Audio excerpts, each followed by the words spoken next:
Bienvenue sur Réconciligne, je suis Rosemarie Richand et je suis ravie de vous retrouver pour cette capsule vidéo avec une question du jour.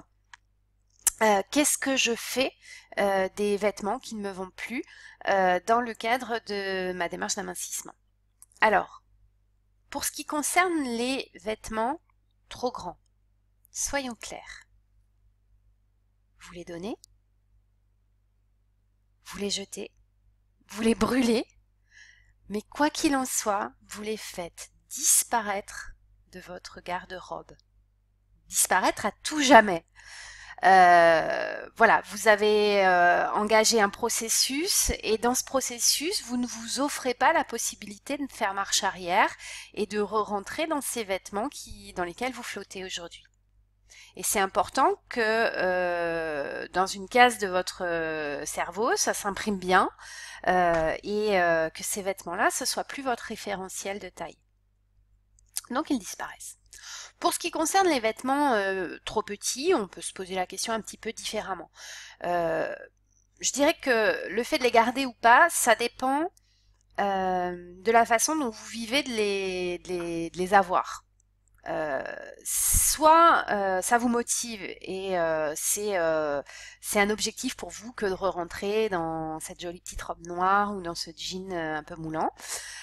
Soit ça vous met la tête dans le seau et ça vous déprime à chaque fois que vous voyez ces vêtements et là vous vous dites je suis trop nulle, j'y arriverai jamais et voilà. Donc c'est vraiment garder ou pas les vêtements trop petits, c'est vraiment en fonction de votre ressenti et de la façon dont vous le vivez. Bien évidemment, si ça vous met la tête dans le seau, dégagez-les. Ça ne veut pas dire forcément les jeter, vous pouvez les garder dans un carton et puis de temps en temps les réessayer pour voir où vous en êtes. Mais en tout cas, vous les gardez pas à votre vue. Si ça vous motive, eh ben pourquoi pas les garder dans la garde-robe. Après d'expérience, quand on amincit, il y a deux choses qui peuvent se passer. Soit ces vêtements ils peuvent être un petit peu passés de mode, soit votre morphologie peut avoir tout de même changé malgré l'amincissement. Donc vous n'aurez pas forcément un grand plaisir à les remettre. Bon voilà, est-ce qu'il y a une utilité vraiment à les garder? Je suis pas sûre. Néanmoins, si ça vous fait plaisir, gardez-les. Gardez peut-être les vêtements de grande qualité ou les vêtements que vous adorez et que vous voyez absolument pas, auxquels vous voyez absolument pas renoncer. Voilà. Après, pour ce qui est de la taille des vêtements, je vous le dis, je vous le redis, je vous le redis et je vous le redirai encore, portez des vêtements à votre taille.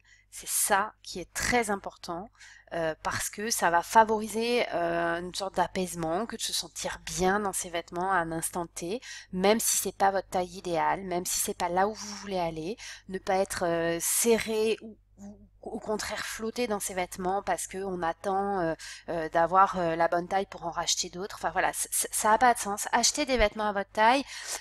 Si vous maigrissez régulièrement, ça peut être un budget important. Donc aujourd'hui il y a des marques qui proposent des vêtements pas trop chers. Ça peut être voilà une façon d'être un petit peu dans le mouvement de la mode et puis de pas faire des gros investissements, mais être dans un vêtement à votre taille, c'est ce qui vous ira toujours le mieux et c'est ce qui vous remontera le moral. Parce que vous flottiez dedans ou que vous soyez boudiné dedans, vraiment le vêtement, il peut pas vous mettre en valeur dans ces conditions-là, quoi que vous fassiez et quoi que vous fassiez dans le futur. Ce qui est important, c'est déjà dans le présent de pouvoir vous supporter quand vous rentrez dans votre vêtement et que ce vêtement vous mette en valeur, quelles que soient vos formes du moment. Ça vous donnera le temps, ça vous donnera, je dirais, la bonne humeur pour pouvoir continuer dans votre démarche d'amincissement. Voilà mon conseil du jour. J'espère qu'il vous sera utile et je vous dis à très bientôt sur Réconciligne. Au revoir.